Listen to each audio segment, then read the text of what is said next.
Welcome to Economics Unscripted, the podcast where sustainability meets business, economics, and the environment.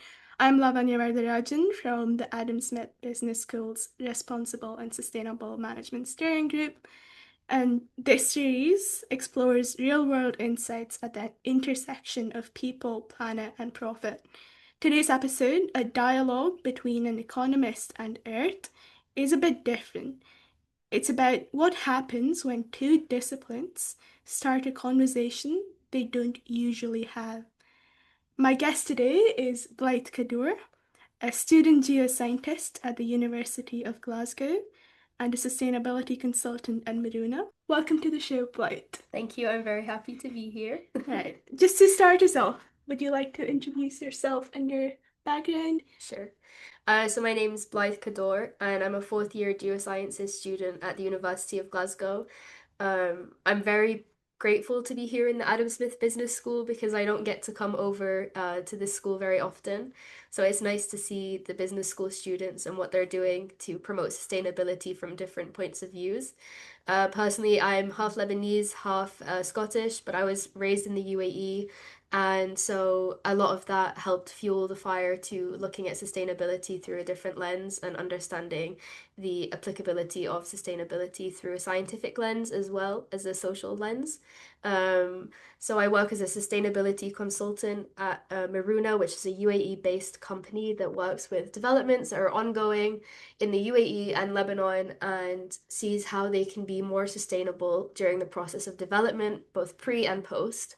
On top of that, we also do a lot of projects to do with hydrology or river systems, as well as sea and sea marshes and these kinds of things. So I'd say I have my fingers in many pies when it comes to sustainability and the environment. That's fascinating, Blythe. And we know you're a busy, busy woman, so Yes. thank you for taking the time out to speak to us No today. worries. But on those lines, how often do economists and geoscientists actually talk? So when it comes to the academic realm, I would say that we don't talk at all. The only exposure I've had to the Adam Smith Business School was in my first year when I took a finance course as an elective, and I was opened up to the Adam Smith Business School and I met a lot of people through that. The finance course in itself obviously wasn't that environmentally centered, but it definitely led to me thinking about economics and finance through an environmental perspective as well. We did a lot about carbon credits and carbon offset and ESG markets, which was something that we'd never really touched base on in the GESS school as a whole. And it's quite shocking, really, because we do have a lot of overlap, particularly when it comes to postgraduate capacities. But yeah, in terms of academic wise, we don't interact at all, which is definitely going to be a shock for many people when they do graduate. Now, on those same lines, though, you said in the postgraduate realm there may be a bit of overlap, but Yeah. you're also at a very fascinating role, being the sustainability consultant. Would you say at work there's a bit more of an overlap? Did that shock Yeah, you? and 100%, there's a lot more overlap. There's a lot of necessity to understand economics and to understand demand and supply and how to apply finance in the environmental systems as well. I mean, one of the things that we do is obviously it's kind of boring, but we look at kind of like materials for buildings and we have to understand financial impacts, but also environmental impacts. And it's important that we understand both sides of those things because obviously you want your client to have the cheapest material, but you also want your client to be following legislation. But obviously, when you're learning it, you're not taught how to put those things in a pros and cons list and figure out which is best. And I think from my experience, a lot of engineers and environmental scientists that are doing geotechnical assessments on sites, they don't have a full grasp of that. And I think there's a lot of lack of communication between business-minded people and environmental-minded people because we don't speak the same language a lot of the time. And even if we're looking at the same end goal, we can't collaborate properly or efficiently to get there because we're just not understanding what the other person is saying. Why do we need to speak the same language? If you could give us an For example. sure. It's so important that we speak the same language, economically and environmentally, especially when you're considering things like the ESG markets or carbon offset. As an economist, you look at the carbon that you're offsetting, but do you really understand where that carbon is going or where it's gone or where it came from? There's so many aspects that are involved in carbon credits, for example. And from our perspective, they're incredibly unethical because a lot of the time, economists and financiers will find ways to offset carbon in ways that saves them money, but doesn't actually save the environment. And it annoys environmentalists quite a bit because it's something that is greenwashed as being amazing, and look at us turning carbon into credits and doing all of these cool things financially, but realistically, they're having an impact in some way on the environment at the same time, and it's like sweeping a problem under the rug and then slapping a label on it and being like this rug is clean and fancy and new, but actually it's got a lot of dust underneath it. Well, you touched on some really interesting points there, Blight, but sort of unpacking this a bit more, do you think a geoscientist left to themselves or an economist left to themselves could make the right decisions that has the best interest of our planet? No, absolutely not. I think it's a team effort, and the most important thing is transdisciplinary work. When you enter the real world, when it comes to jobs, it's never just one discipline working by itself. It's always a team of different disciplines working with each other. Even when you look at a medicine student, okay, they studied medicine, he's a doctor, but he works with a nurse who learned something else, and he works with a pharmacist who learned something else, and it's the same kind of concept. An economist is very important for understanding how money works in the same respect that an environmentalist or geoscientist is important in understanding how that money is created, for example, with carbon credits. You need to know where that carbon is going to understand the impact you're having. And you need to consider that when you're weighing out the economic impact that that's going to have. I think one thing about geosciences that maybe geography as a discipline picks up on more is that they actually do have a lot of consideration for the human impact on Earth. So we do the geographies of politics, the geographies of economy, the geographies of feminism, and we explore all of these different humanistic Right. impacts that humans as a psyche have on the earth.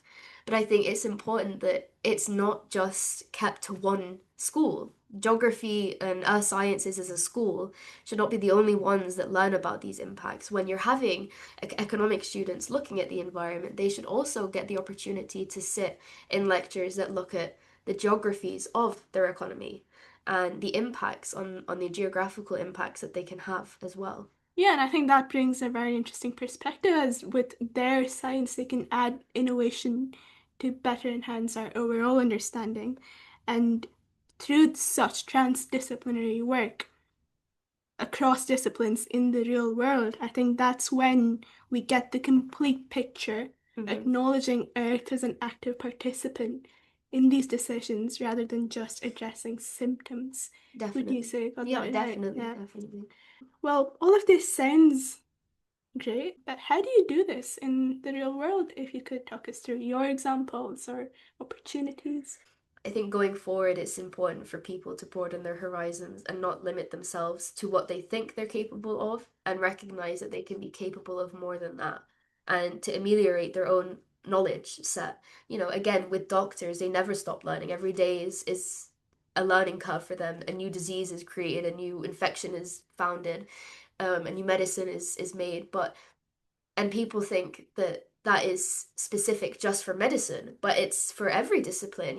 Every day a new environmental crisis exists, a new economic crash somewhere becomes a Yeah. thing, and people are always innovating and changing the world. I think going forward it's important that we all work together and we strive to find opportunities to work together and to understand each other just as cultures do. Each discipline in itself could be classed as a culture, I suppose.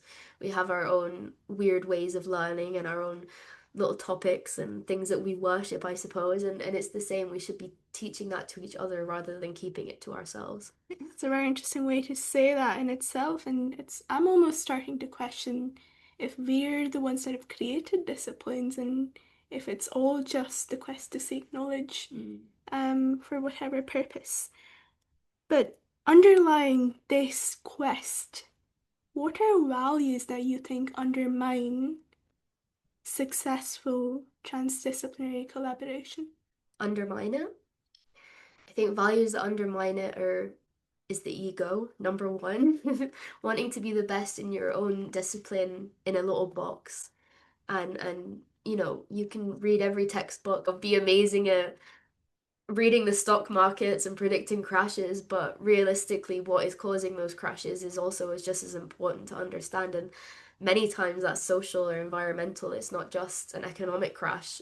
Economics crashes happen for many reasons. You know, you have war and disease and COVID-19, for example, was a big crash in the markets. 2008 crash with different wars happening all over the world.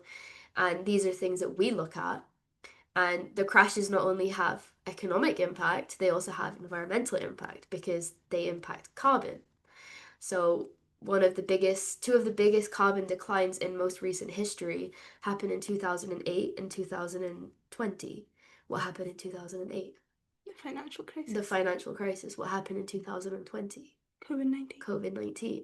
So when you're looking at this data, we have to understand that the economy crashed, and that's really important for us to know because that will predict things like, you know, disease outbreak and the environmental impacts of that.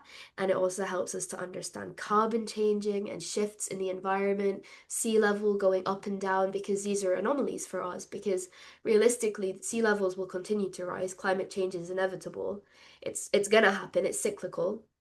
But we need to understand so that we can record it. Why did that happen? So that then in 500 years' time, when they're looking back, they won't look at it as an anomaly. They'll see a reason as to why that happened. And I think that people have this arrogance, even in my school, this arrogance of, well, I'm a specialist in my field, so you should listen to me.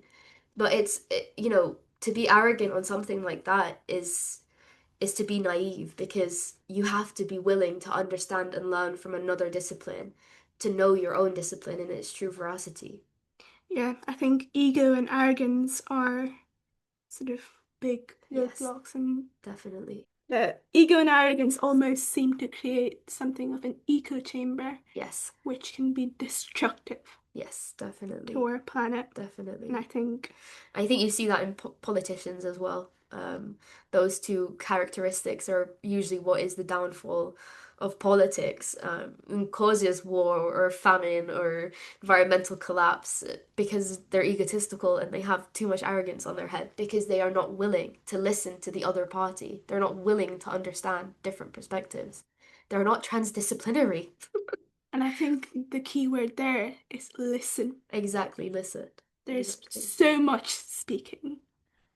There's so much of, oh, this is exactly what happens. And I think we're forgetting to listen to these important signals that Earth Yeah. is flashing at us because we think this is what's happening and we're absolutely right at everything we say. So, listening, humility, acknowledging our important role as students and our special role as students with the privilege we have. Mm-hmm. Why do you think we have not just a choice, but almost a responsibility to act? I think every new generation that is learning has the same responsibility and the same opportunity to act. And the generations before us have maybe missed things. And it's our turn to improve on this and to innovate new ideas to improve on what they've already done.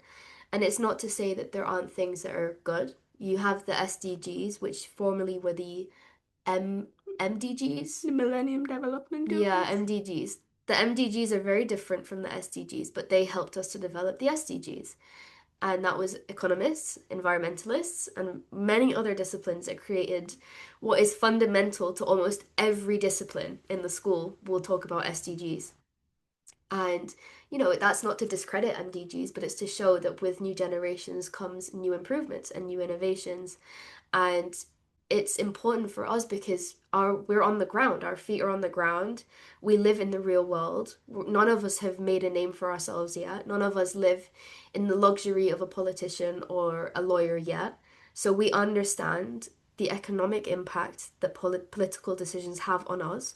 We understand the environmental impacts that we have on the earth because we learn about it. And we have first-hand experience. And these shared experiences that we have as students are what will lead us to understanding how we need to change the world for the generation that will come after us. That is such an important responsibility. Acknowledging how important transdisciplinary collaboration is, and this responsibility that you just spoke about. What can students at the University of Glasgow do? So there are many opportunities at Glasgow University. Um, as I said, I was lucky enough to do the finance course in my first year at Adam Smith Business School, and that led to me taking part in a sustainability challenge. The sustainability challenge, I won it. Well, my team won it. But I was the only non-business student to have come in the first, second, and third role. And obviously the only non-business student to win it. My team they were both business students.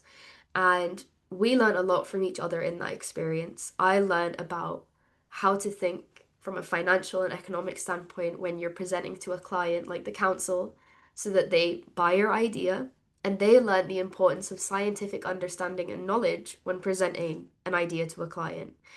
And we really fed off of each other. And if it wasn't for that challenge, I don't think I would be sitting here with you now for this podcast, because after that challenge, I was invited to be a part of the IN4RF, which is the Impact Network for Regenerative Futures, led by the Acadia University.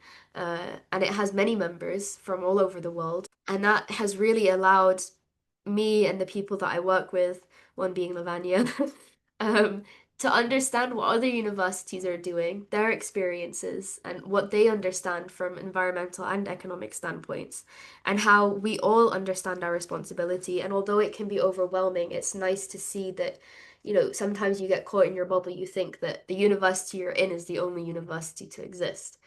So it becomes overwhelming to think about this responsibility as being yours. So when you meet these other people, you start to see that responsibility is shared, and it's important to communicate with each other to understand how that responsibility is shared and how to make it the best that it can be for the future. And the IN4RF led to us also going to a conference in Maastricht at Zoid University that was all about business sustainability. And again, it's nice, it's refreshing to see research going on into transdisciplinary work, shared responsibility, and shared experiences of the student. Um, and it kind of puts your mind at ease. So I think when it comes to Glasgow University, there's many opportunities, and it's about standing up and being confident enough to ask, what can I do? How can I help? And how can I improve my knowledge set to be a better person when I graduate? It's interesting that you say a better person because all of these opportunities not just broaden your horizon, but sort of change the way you looked at the world, Definitely. in line with our hopes to be world changers at the Yep. University of Glasgow. Um, and you've got a very interesting project you've been working on, haven't you? Could you give us a little insight? So I've been working on the Global Challenges Studio with you, Laavanya, and a few of the academic staff at the ASBS, Dr. Paulina and Dr. Gita and Dr. Loveleen. And also Will Sales, who is a geography and business joint honor student. And the Global Challenges Studio basically aims to bring different disciplines together in one room to talk about environmental issues that are ongoing with industry minds. So we're hoping to launch a workshop event in January that will allow industries to come in. They're from both environmental and economic backgrounds to present their company and to show the work that they're doing. This allows students from the business school and the geographical earth sciences school to just see what kind of employers are out there, number one, but it also allows them to start a discourse about transdisciplinary work, to understand the necessity for transdisciplinary work in their own degree, and to start opening their minds early on into how their degree is going to take them in the professional realm. And then from that, hopefully, we're hoping to have a small kind of conference setting where students can present their posters. And our hope is that from that, they'll be able to get an opportunity for an internship or a partnership at those companies, to allow them really early on in their educational, career at university to show them who they can be and their potential, and that they can go further than they think at an earlier stage. And it might change their minds. You might have a geologist student decide from this, I actually want to do geography and business, like Will, or I think geography is where I want to go. Or you might have an economics student say, I want to do geosciences and economics. And it's a really exciting opportunity. We have an Instagram, it's gcs.gu. I'll say that again. It's gcs.gu. Just in case you didn't get it. Yeah. We have a link to a registration form in our bio, so if any of you listeners out there want to register your interest, please do so, and we can keep you guys in the loop on when our workshops and events will be taking place and more information on the poster conference. And that is also in partnership with the RSM. Yes. So the RSM will be having a hand in it in the organization and rollout of our events and our competition. So many boxes ticked. Yeah. Hopefully, it's almost like coming a full circle. And Yeah. you mentioned opening your mind and opening yourself to opportunities and where that's led you. Yeah.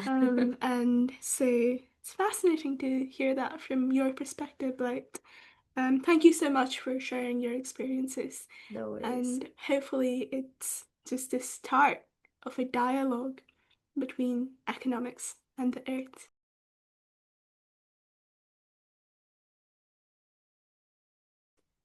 I hope so. It's been nice to talk to you, and I want to add that meeting you was one of the largest turning points in my career, my academic career, because you've opened my eyes a lot to how we work together and how transdisciplinary work can be beneficial for people.